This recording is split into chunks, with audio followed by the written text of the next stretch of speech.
फिर मैं निकल गया। 5 मिनट है बस, केवल 5 मिनट। हाँ भाई बताओ।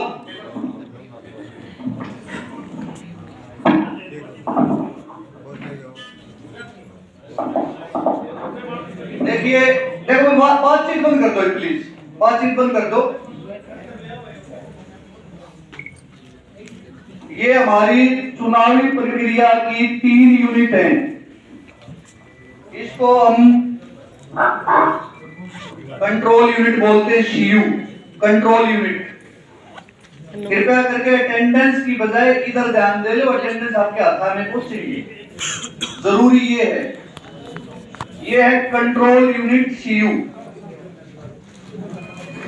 अरे दिलबाग दूसरा पार्ट है इसका बैलेट यूनिट, जिसको पीयू बोलते हैं, बैलेट यूनिट। और तीसरा पार्ट है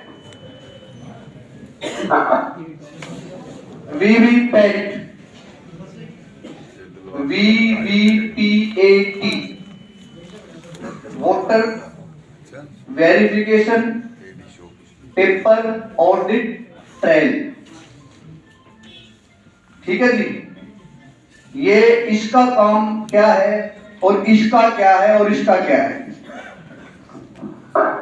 इसके ऊपर नोटा समेत 16 कैंडिडेट के नाम और निशान होते हैं।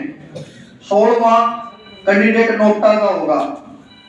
अब आपसे क्वेश्चन है कि अगर मान लो किसी विधानसभा क्षेत्र में 17 कैंडिडेट हो जाए तो क्या करोगे? दूसरी मशीन लग गई और क्या करेंगे? 2 बैलेट यूनिट यूज होंगी, क्योंकि नोटा का जो है वो 16वें नंबर पर ही रहेगा। उससे आगे कैंडिडेट जितने भी बढ़ेंगे उतनी इसके अकॉर्डिंग बैलेट यूनिट बढ़ जाएगी। ये चीजें तीनों होगी जी। इस पे क्या होता है, देखो प्रिजाइडिंग बैठ के कंट्रोल यूनिट को कंट्रोल करता है सीयू को।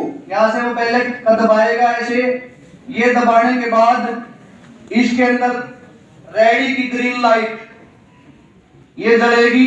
जब ग्रीन लाइट जल जाएगी तब उसके बाद वोटर अपनी वोट कास्ट कर सकता है। और वो कास्ट होने के बाद वोटर अपनी इसके अंदर ये जो स्क्रीन है यहाँ पे 7 सेकंड तक एक पर्ची रहेगी, जिस पे जो वोटर है वो ये वेरीफाई कर सके कि मैंने जिसको वोट दिया था उसका नाम, उस पार्टी का निशान 7 सेकंड तक इसके ऊपर रहेगा।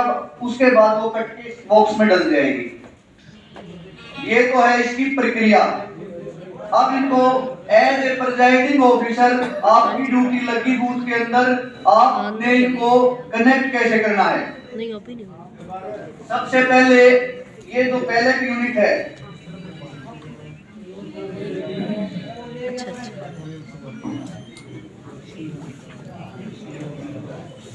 ये बैलेट यूनिट जो है, जब आप बूथ के अंदर शाम को इसको लेके जाओगे, एज इट इज इसको रख दोगे तीनों चीजों को। जब सुबह सबसे पहला काम आपने यही करना है। सबसे पहले तो आपने जितनी भी पार्टियां हैं उन पार्टियों के एजेंट बुलाने हैं। जैसे वोटिंग शुरू होती है, अमूमन 7 बजे का टाइम चला हुआ है, वो तो टाइम बदला भी जा सकता है, वो तो कमीशन पे डिपेंड करता है कि वो क्या टाइमिंग दें। सपोज करो कमीशन ने टाइमिंग दे दी भी 7 से शाम 6 बजे तक चुनाव चलेगा, तो आप लोगों को एज ए प्रिजाइडिंग ऑफिसर आप लोगों को सभी एजेंट 6 बजे 1 घंटा पहले, वोटिंग से 1 घंटा पहले बूथ के अंदर बुलाने हैं। ये काम आपका है। वो किस लिए बुलाने हैं? क्योंकि 1 घंटा पहले मॉक पोल होता है। मॉक पोल वो एक ट्रायल बेसिस है और वो एक बहुत ही जरूरी प्रक्रिया है, जिससे आपके ऊपर और प्रशासन के ऊपर कोई उंगली ना उठा सके। आपकी तकनीकी के ऊपर, आपकी कार्यशैली के ऊपर कोई उंगली ना उठा सके, उसके लिए मॉक पोल बहुत जरूरी है। अब जैसे कि मान लो एजेंट भी आ गए, 7 पार्टी है, 7 पार्टियों के 7 एजेंट आ गए, उनको बैठा दिया उनकी संतुष्टि के लिए। क्योंकि अगर एजेंट सभी एजेंट संतुष्ट होंगे तो वोटर तो अपने आप संतुष्ट होगा, क्योंकि वो विश्वास तो एजेंट पे करते हैं। कैंडिडेट भी विश्वास एजेंट पे करता है, इसलिए उसने अपना कैंडिडेट, अपना एजेंट वहां पे भेजा है। तो हमने सबसे पहले तो इसकी जो ये लीड है, इसको ऐसे प्रेस करके और इसके अंदर लगा देना है। ठीक है जी, ये लग गई। ये इससे कनेक्ट होगी। अब जो इसकी वो है, ये इस वाली जो लीड है वो इसके अंदर लगानी है, ठीक है जी। इसके बाद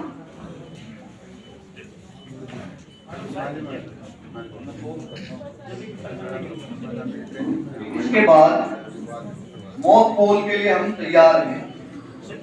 हमारी पॉलिटिकल पार्टी के एजेंट हमारे उसके अंदर मौजूद हैं।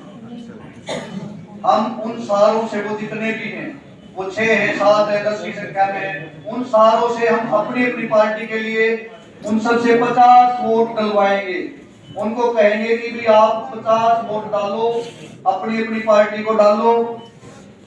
वो प्रक्रिया 1 घंटे तक हम चलाएंगे। जब वो वोट डाल चुके होंगे, उन्होंने हमारे कमीशन के हिदायत अनुसार 50 वोट डाल दी इसमें बैलेट यूनिट के माध्यम से, फिर उसके बाद हम उनसे कहेंगे कि ठीक है, जो गाइडलाइन थी 50 वोट की वो आपने डाल दी है, अब हम इसको वोटिंग को क्लोज कर देंगे। सबसे पहले ब्लैक कलर का क्लोज का बटन है, सबसे पहले इसको दबाएंगे, वोटिंग क्लोज होगी थी, इसमें आ जाएगा। फिर उसके बाद 2 बटन है इस बीच वाले गले में, ये नीचे वाला बटन हमने नहीं छेड़ना, हमें इसको छेड़ना ही नहीं बिल्कुल भी।